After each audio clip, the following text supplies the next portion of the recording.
Hello guys, आज के इस वीडियो में टॉप 60 प्लस जीके क्वेश्चंस देखने वाले हैं जो कि आपके आने वाले सभी एग्जाम के लिए वेरी वेरी इंपॉर्टेंट होगा। तो आप लोग इस वीडियो को ध्यान से देखिएगा। इस वीडियो में आपका पहला सवाल है, सदाबहार वर्षा वन कहाँ पाए जाते हैं। दोस्तों, सदाबहार वर्षा वन की बात करें तो यह पाए जाते हैं ब्राजील में। ऑप्शन नंबर बी बिल्कुल सही जवाब कीजिएगा, ब्राजील में पाए जाते हैं सदाबहार वर्षा वन। देखिए, आपका अगला सवाल है, हिंदी को राजकीय भाषा कब घोषित किया गया। हिंदी को राजकीय भाषा के रूप में घोषित किया गया था 26 जनवरी 1965 में, यानी कि ऑप्शन नंबर डी बिल्कुल सही जवाब है, 26 जनवरी 1965 में। देखिए, आपका अगला सवाल, फिजेंट और मोनाल जैसे पक्षी किस प्रकार के वन में पाए जाते हैं। तो फिजेंट और मोनाल जैसे पक्षी जो है यह पाए जाते हैं सिटोप्सन पर्णपति वन में। ऑप्शन नंबर डी बिल्कुल सही जवाब है, सिटोप्सन पर्णपति वन में। देखिए, क्वेश्चन नंबर 4 है, सिंकोना के वृक्ष किस वन में पाए जाते हैं। तो सिंकोना के वृक्ष की बात करें तो यह पाई जाती है विषुवतीय वन में। ऑप्शन नंबर ए बिल्कुल सही जवाब है, विषुवतीय वन में। देखिए, क्वेश्चन नंबर 5 है, भूमध्य रेखा के निकट किस तरह के वन पाए जाते हैं। तो भूमध्य रेखा के निकट जिस प्रकार के वन पाए जाते हैं इनमें से हो जाएगा उष्ण कटिबंधीय वन। ऑप्शन नंबर बी बिल्कुल सही जवाब है, उष्ण कटिबंधीय वन। देखिए, अगला सवाल, ऑस्ट्रेलिया के घास स्थल को दिया गया भौगोलिक नाम क्या है। तो ऑस्ट्रेलिया के घास स्थल को दी गई जो भौगोलिक नाम है इनमें से हो जाएगा डाउन्स। ऑप्शन नंबर ए बिल्कुल सही जवाब कीजिएगा, डाउन्स। देखिए, अगला सवाल, किस प्रकार का प्राकृतिक प्रदेश, सॉरी कौन सा प्राकृतिक प्रदेश विकसित प्रदेश के नाम से जानी जाती है। तो देखिए, प्राकृतिक प्रदेश जो कि विकसित प्रदेश के नाम से जानी जाती है तो इनमें से हो जाएगा भूमध्य सागरीय। ऑप्शन नंबर सी बिल्कुल सही जवाब है, भूमध्य सागरीय। देखिए, आपका अगला सवाल है, किस प्राकृतिक प्रदेश में शीतकालीन वर्षा होती है। तो शीतकालीन वर्षा जो है यह होती है भूमध्य सागरीय में। ऑप्शन नंबर बी बिल्कुल सही जवाब है, भूमध्य सागरीय में। देखिए, अगला सवाल, संस्कृत से सर्वाधिक प्रभावित द्रविड़ भाषा कौन सी है।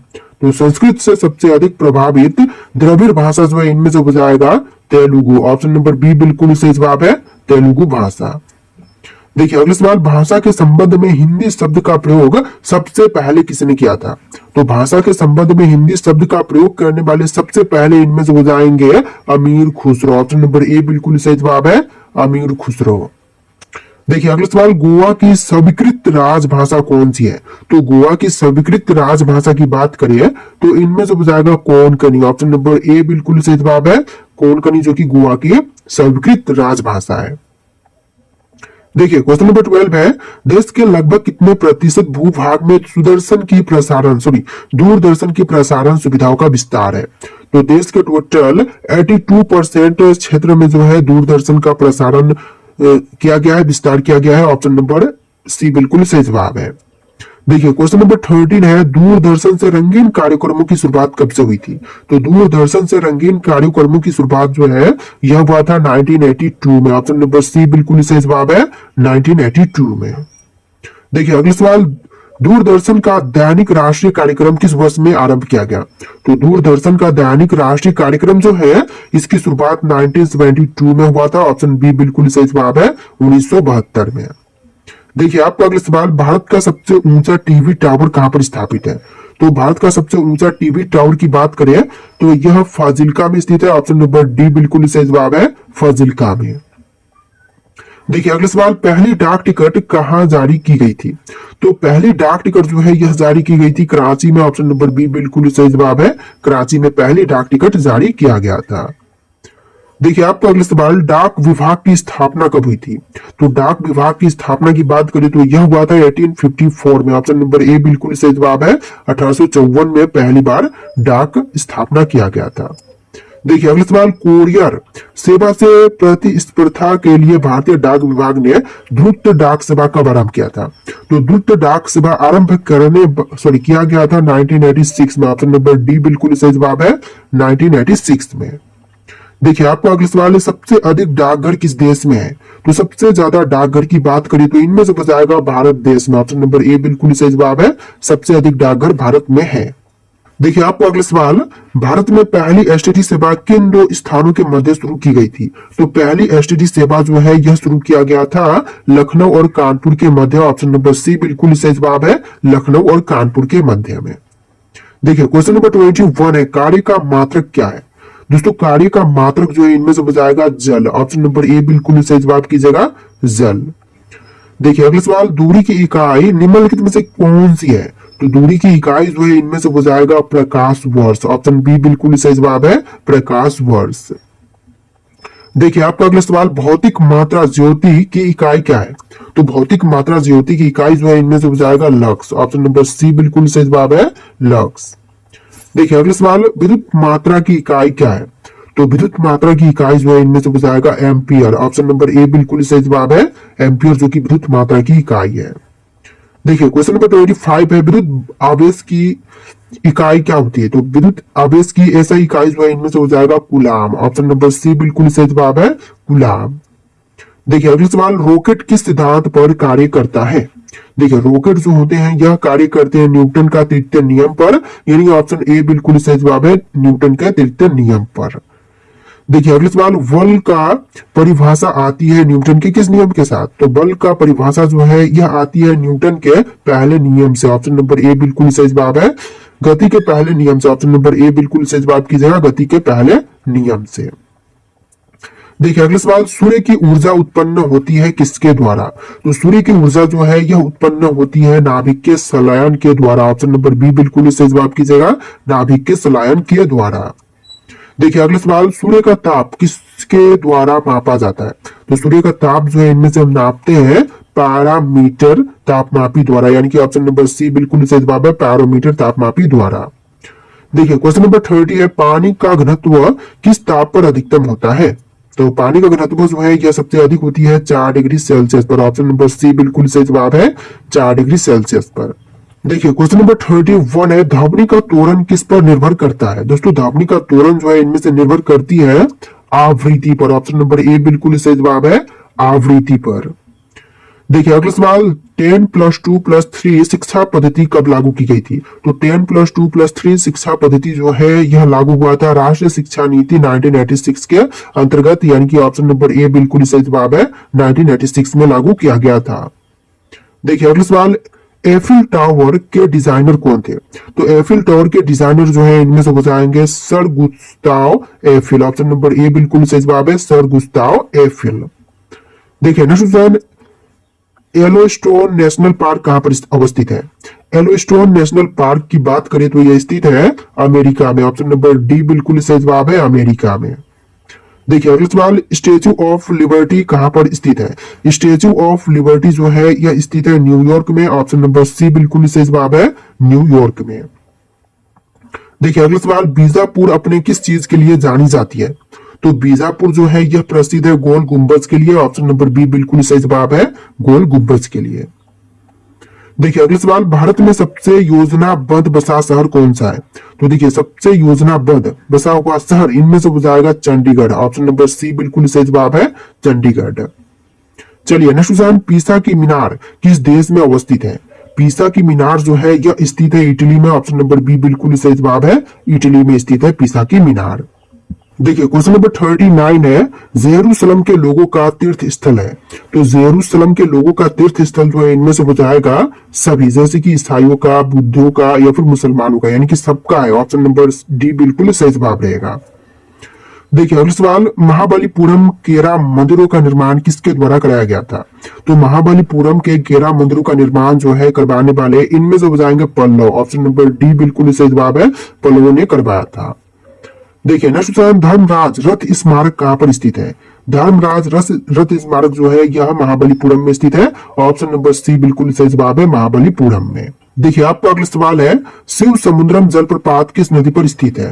दोस्तों शिव समुद्रम जलप्रपात की बात करें तो यह स्थित है काबरी नदी पर। ऑप्शन नंबर डी बिल्कुल सही जवाब कीजिएगा, काबरी नदी पर। देखिए अगला सवाल, भाखड़ा नांगल परियोजना किस नदी पर स्थित है? तो भाखड़ा नांगल परियोजना जो है यह स्थित है सतलुज नदी पर। ऑप्शन नंबर डी बिल्कुल सही जवाब है, सतलुज नदी पर। देखिए अगला सवाल, कपिल धारा जलप्रपात किस नदी पर स्थित है? तापी, शरावती, नर्मदा या फिर इंद्रावती?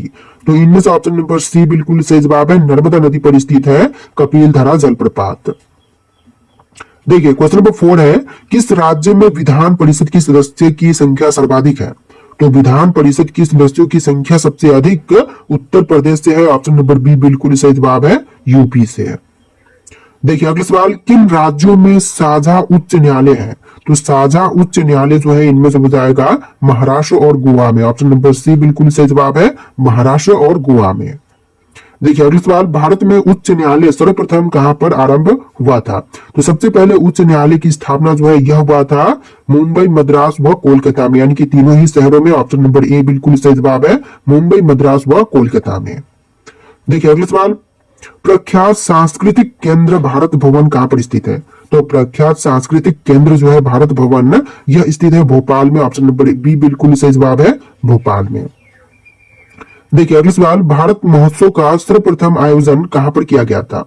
तो भारत महोत्सव का सबसे पहले आयोजन जो है यह हुआ था ब्रिटेन में। ऑप्शन नंबर ए बिल्कुल सही जवाब है, ब्रिटेन में। देखिए नेक्स्ट क्वेश्चन, भारतीय शिक्षा के 10+2+3 आकार की सिफारिश किसने किया था? तो भारतीय शिक्षा में 10+2+3 इसकी सिफारिश करने वाले हो जाएंगे कोठारी आयोग, यानी कि ऑप्शन नंबर ए बिल्कुल सही जवाब है, कोठारी आयोग। देखिए अगला सवाल, 10+2+3 शिक्षा पद्धति कब लागू की गई थी? तो ऑलरेडी क्वेश्चन देख चुके हैं, राष्ट्रीय शिक्षा नीति 1996 में किया गया था।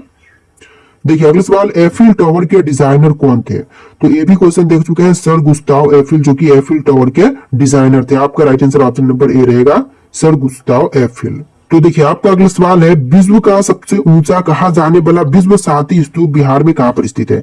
तो विश्व शांति स्तूप जो है बिहार में राजगीर में है। ऑप्शन नंबर सी बिल्कुल सही जवाब है, राजगीर में।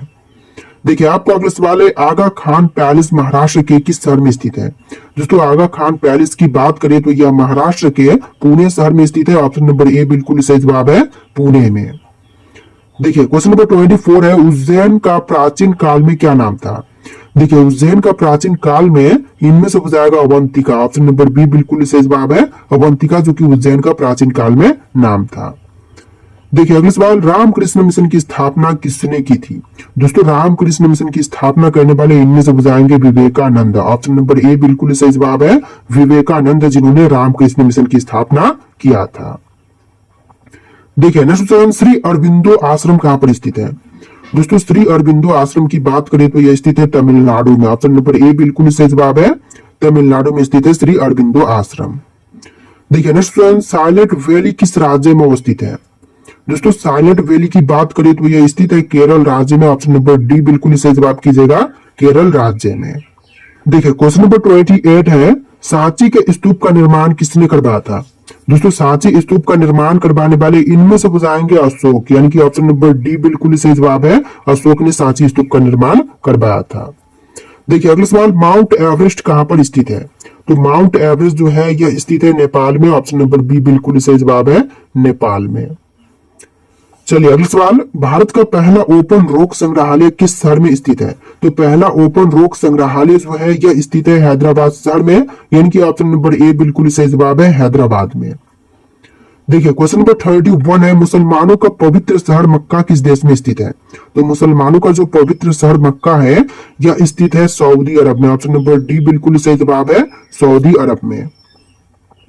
देखिए अगला सवाल, लंकाशायर कहां पर स्थित है? लंकाशायर की बात करें तो यह स्थित है ब्रिटेन में। ऑप्शन नंबर ए बिल्कुल सही जवाब है, ब्रिटेन में स्थित है लंकाशायर। देखिए अगला सवाल, ग्रेट बैरियर रीफ किस देश में स्थित है? तो ग्रेट बैरियर रीफ जो है यह स्थित है ऑस्ट्रेलिया में। ऑप्शन नंबर डी बिल्कुल सही जवाब है, ऑस्ट्रेलिया में। देखिए अगला सवाल, गुरुद्वारा पंजा साहिब भारत के किस पड़ोसी देश में स्थित है? पाकिस्तान, बांग्लादेश, श्रीलंका या फिर कोलकाता?